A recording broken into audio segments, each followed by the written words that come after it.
જિગ્નેશ મેવાણીના વાણી વિલાસે ગામનો માહોલ જે છે તે બગાડી નાખ્યો।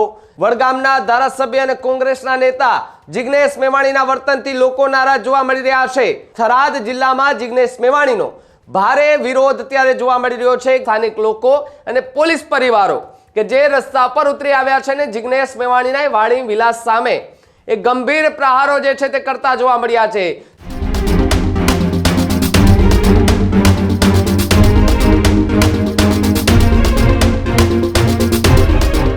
સમાચારોમાં આગળ વાત કોંગ્રેસના એક ધારાસભ્યની કે જેના વાણી વિલાસને લઈને સ્થાનિક લોકો અને પોલીસ પરિવારો બેનરો સાથે એ ધારાસભ્યનો વિરોધ કરવા માટે રસ્તા પર ઉતરી આવ્યા અને એમનું નામ એ જિગ્નેશ મેવાણી છે કે જિગ્નેશ મેવાણીએ 2 દિવસ પહેલા પટ્ટા ઉતારવાની વાત કરી હતી।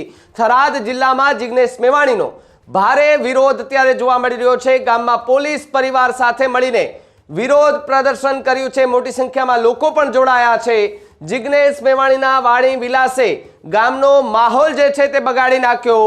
જિગ્નેશ મેવાણીએ પોલીસ સાથે અશિષ્ટ વર્તન કરતા લોકોમાં આક્રોશ જોવા મળ્યો। વડગામના ધારાસભ્ય અને કોંગ્રેસના નેતા જિગ્નેશ મેવાણીના વર્તનથી લોકો નારાજ જોવા મળી રહ્યા છે। પોલીસ પણ સમાજનું અભિન્ન અંગ હોવાની વાત જે છે તે સ્થાનિક લોકો કરી રહ્યા છે। પટ્ટા ટોપી ઉતારવાની વાત કરનારાઓ સાવધાન સાથેના બેનરો લઈ મહિલાઓ અને પુરુષો રસ્તા પર ઉતરી આવ્યા છે। જિગ્નેશ મેવાણી હાય હાયના પોસ્ટરો પણ લીધા છે તો બીજી તરફ લોકોએ સ્વયંભૂ પોતાની દુકાનો જે છે તે બંધ કરી અને વિરોધ કર્યો છે। પોલીસ સાથેના ગેરવર્તનથી પરિવારજનોમાં આક્રોશ છે। પોલીસના સમર્થનમાં વેપારીઓએ દુકાન બંધ રાખી અને વિરોધ નોંધાવ્યો છે। 2 દિવસ પહેલા જિગ્નેશ મેવાણીનો એક વિડીયો વાયરલ થયો હતો જેમાં કેટલાક લોકો સાથે એક ટોળા સાથે પોલીસ સ્ટેશન જિગ્નેશ મેવાણી આવે છે અને પોલીસ અધિકારીને કહે છે કે પટ્ટા તમારા ઉતરશે મારા નહીં।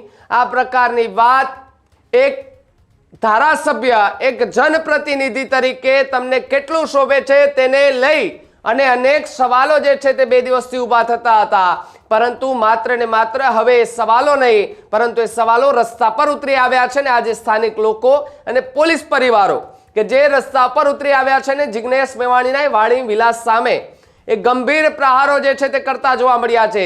જે પોલીસ સ્ટેશન બહાર જિગ્નેશ મેવાણી કે જેમણે પોલીસ સામે પટ્ટા ઉતારવાની વાત કહી હતી એ જ પોલીસ સ્ટેશન બહાર મહિલાઓ હાથે પહોંચી છે ને પોલીસને સમર્થન કરી રહી છે અને જિગ્નેશ મેવાણી કે જે ધારાસભ્ય છે કોંગ્રેસના નેતા છે એમના બેબાક બોલ છે। સ્વાભાવિક છે એ વિરોધ પક્ષમાં હોય તો પછી એમને બોલવાનો હક છે પરંતુ એક અધિકારીના પટ્ટા ઉતારવાની વાત કરી એક અધિકારીનું મોરલ ડાઉન કરવાનો હક તમને કોણે આપી દીધો? આ સવાલ ન માત્ર મારો પરંતુ એક સ્થાનિક લોકોનો પણ છે કે ધારાસભ્ય આ પ્રકારની વાત આ પ્રકારના શબ્દો કઈ રીતે ઉપયોગ કરી શકે। જે રીતે વિડીયો વાયરલ થયો હતો તે બાદ હાલ લોકોમાં પણ આક્રોશ જોવા મળી રહ્યો છે। એ વિડીયો પહેલા જુઓ કે જેમાં જિગ્નેશ મેવાણીનો કયા પ્રકારનો વિરોધ કરવામાં આવ્યો।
તો જે રીતે આપણે આ દ્રશ્યો જોયા કે દ્રશ્યોની અંદર ગંભીર આરોપો જિગ્નેશ મેવાણી સામે પણ હવે લાગી રહ્યા છે। આજ મુદ્દે વાત કરવા માટે પ્રદીપ મારી સાથે જોડાયા છે। પ્રદીપ, જે રીતે 2 દિવસ પહેલા સોશિયલ મીડિયા પર એક વિડીયો વાયરલ થયો હતો જેમાં જિગ્નેશ મેવાણી પોલીસના પટ્ટા ઉતારવાની વાત કરી રહ્યા હતા, આજે એમના વિરુદ્ધ લોકો અને પોલીસ પરિવારો રસ્તા પર ઉતરી આવ્યા છે, શું વધુ વિગતો મળી રહી છે?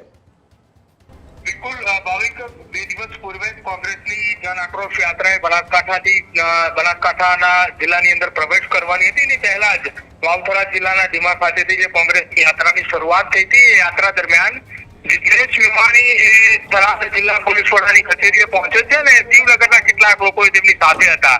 દારૂ અને ડ્રગ્સને લઈને જિગ્નેશ મેવાણી ત્યાં બેફામ બોલે છે. જ્યાં સરકારી કર્મચારી અધિકારીઓ હતા, આઈપીએસ કક્ષાના અધિકારીઓ, અને એમને જાહેરમાં તેમને કહ્યું કે વડગામનો ધારાસભ્ય જિગ્નેશ મેવાણી બોલે છે, પટ્ટા તમારા ઉતરશે, મારા નહીં. અને આ એ અશોભનીય બાબતનું વર્તન કહી શકાય. એક અધિકારી કક્ષાના વ્યક્તિ જે હોય, સરકારી કર્મચારી જે હોય, તેમને પ્રોત્સાહન આપવાની બદલે, તેમની કામગીરીને બિરદાવવાની બદલે તેમની સામે જનાક્રોશ લઈને ત્યાં પહોંચ્યા હતા.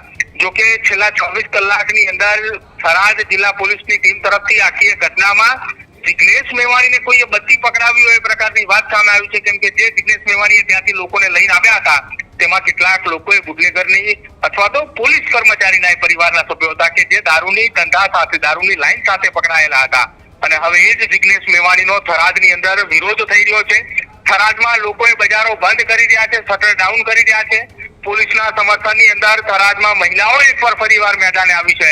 અને પોલીસ વગર ગુજરાત કેવું હોઈ શકે એ પ્રકારના અલગ અલગ પોલીસ સમર્થનમાં એ બેનરો લઈને લોકો એ રસ્તા ઉપર ઉતર્યા છે. અને હવે ધીરે ધીરે એ વિરોધ સમગ્ર ગુજરાતની અંદર જોવા મળી રહ્યો છે કે જે જિગ્નેશ મેવાણીએ પોલીસની સામે બાયો ચલાવી હતી, હવે એ જ પોલીસના સમર્થનની અંદર લોકો એ જિગ્નેશ મેવાણીનો વિરોધ કરી રહ્યા છે. અને આ વિરોધ એટલા માટે કરી રહ્યા છે કેમ કે જિગ્નેશ મેવાણીએ જે બેફામ બોલી રહ્યા હતા એસપી કચેરીની બહાર દારૂના મામલે, અને એ જ દારૂના મામલે હવે વિવાદ વધુ વકર્યો હોય તે પ્રકારની વાત સામે આવી રહી છે. હવે જોવાનું રહેશે કે થરાદ જિલ્લા પોલીસ વડા ટીમ તરફથી કયા પ્રકારની કાર્યવાહી આખી આ ઘટના સંદર્ભે કરવામાં આવે છે. કેમ કે 24 કલાક પહેલા જિલ્લા પોલીસ વડાની ટીમ દ્વારા એક સોશિયલ મીડિયાના માધ્યમથી તમામ લોકો સુધી પહોંચે એ પ્રકારની એક પ્રેસ નોટ પણ રિલીઝ કરવામાં આવી હતી, જેમાં ધારાસભ્ય જિગ્નેશ મેવાણીનું જે અશોભનીય વર્તન હતું, એક ધારાસભ્ય પદની ગરિમા લજવે એ પ્રકારનું નિવેદન તેમને આપ્યું હતું. ત્યારે હવે જોવાનું રહેશે કે તેમની સામે પણ કયા પ્રકારની કાર્યવાહી એ જિલ્લા પોલીસની ટીમ દ્વારા કરવામાં આવે છે. ભાવિક જી પ્રદીપ, ખૂબ ખૂબ આભાર. તો જે રીતે આ એ બનાસકાંઠા અને થરાદના વિડીયો છે કે તમને આ સ્ક્રીન પર દેખાઈ રહ્યા છે કે પેલા વિડીયોમાં જિગ્નેશ મેવાણી કે જે પોલીસ સામે એ એવા શબ્દો વાપરતા દેખાઈ રહ્યા હતા કે પટ્ટા તમારા ઉતરી જશે, મારા નહીં. તમારા સાહેબને કહી દો કે જિગ્નેશ મેવાણી આવ્યા છે. આ પ્રકારનો વાણી વિલાસ જિગ્નેશ મેવાણીએ કર્યો. એમના વિડીયો સોશિયલ મીડિયા પર વાયરલ થયા. સોશિયલ મીડિયા પર વાયરલ થવા અને ટ્રેન્ડમાં આવવા માટે શું ખરેખર જિગ્નેશ મેવાણીએ આ કર્યું હતું? ઓન કેમેરા આ બધા જ દ્રશ્યો જે છે તે કેમેરામાં કેદ થયા અને તેમના શબ્દો સોશિયલ મીડિયા પર વાયરલ થયા. અને નીચેના બંને દ્રશ્યો એ દર્શાવે છે કે જિગ્નેશ મેવાણીએ કરેલા વાણી વિલાસનો એ પડઘા ક્યાં સુધી પડે છે. કારણ કે નીચે તમે જે દ્રશ્યો જોઈ શકો છો કે જેમાં જિગ્નેશ મેવાણીને એ શબ્દો વાપરવા ભારે પડી રહ્યા છે. એક તરફ દુકાનો સ્વયંભૂ બંધ કરવામાં આવી રહી છે કારણ કે પોલીસના સમર્થનમાં વેપારીઓએ આજે બંધની વાત કરી કે અમને પોલીસ અહીંયા સહયોગ આપે છે ને એ પોલીસ માટે જો કોઈ ખોટું બોલી જાય છે તો એમના સમર્થનમાં અમે આજે અમારી દુકાનો બંધ રાખીશું. તો બીજી તરફ જે મહિલાઓ છે, પોલીસ પરિવારો છે, એમની સાથે અન્ય મહિલાઓ છે કે જે પોસ્ટરો સાથે રસ્તા પર ઉતરી જાય છે અને કહે છે કે પોલીસ એ પણ એક સમાજનું અભિન્ન અંગ છે. સમાજનું અંગ એટલા માટે કે પોલીસ જે છે તે પ્રજાનો મિત્ર છે. પોલીસ ક્યારેક સારી કામગીરી કરે છે તો કેમ કોઈ એને શાબાશી નથી આપતું? જ્યારે પોલીસ વાંકમાં આવે, નાની મોટી ભૂલો કરે ત્યારે સ્વાભાવિક છે લોકો એની ભૂલો શોધવા માટે નીકળી જતા હોય છે. પરંતુ ક્યારેક દારૂના અડ્ડા ઉપર પોલીસે રેડ કરી તો પણ એના પર ગંભીર આરોપો લાગે કે ઉપરથી પ્રેશર આવ્યું ને તમે ત્યાં રેડ કરી. આ પ્રકારની વાત. એટલે જે વિરોધીઓ છે તેમને કઈ રીતે એ પહોંચી વળવું તેને તો કોઈ સવાલ નથી, પરંતુ જે રીતે આખી આ ઘટના બની એ ઘટનાને લઈને ગુજરાતની અંદર ઠેર ઠેર જગ્યાએ અત્યારે જિગ્નેશ મેવાણીનો વિરોધ જે છે તે થઈ રહ્યો છે. હવે આગામી સમયમાં એ જોવાનું રહ્યું કે આ વિરોધ કેટલો મોંઘો જિગ્નેશ મેવાણીને પડી શકે છે.